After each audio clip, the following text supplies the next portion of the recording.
However, when she heard about the cost of the treatment, the smile on her face disappeared in an instant. Ellie decided to find a way to awaken her powers on her own. Early the next morning, they went to the restaurant and ordered the spiciest food. The result was that her superpower was not activated, but Ellie's face turned red from the heat. She quickly rushed into a supermarket and took a bottle of milk out of the fridge and drank it. Unexpectedly, she was just in the middle of drinking it. The radio suddenly blared. Sorry, young lady. You got to buy the milk before you drink it.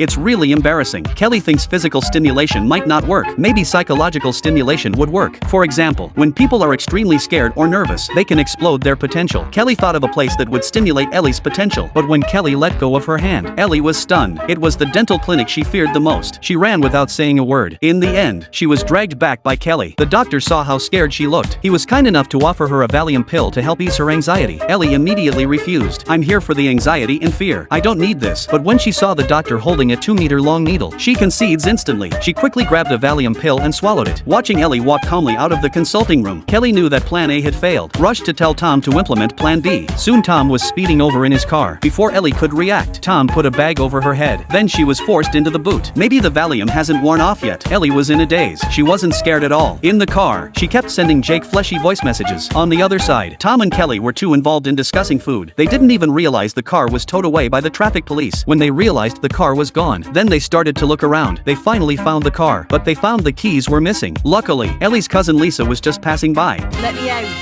please." After Ellie begged and pleaded, Lisa agreed to open the car door for her. On the way back, Ellie finally came to her senses. She hurriedly asked her aunt to use her superpower to help her withdraw the voice message she had just sent. But her aunt wasn't very good with a smartphone, and it's getting worse. Ellie's phone accidentally connected to the Bluetooth in the car. What is wrong? Also, such a pretty cock.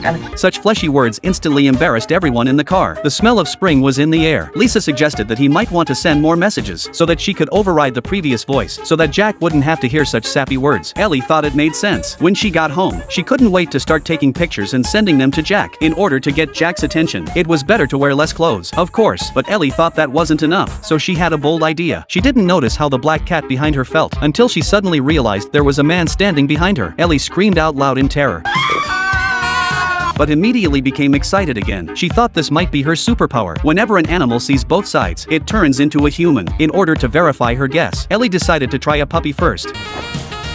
But the puppy didn't react even after looking at it for a while, until the dog's owner arrived. Only then did Ellie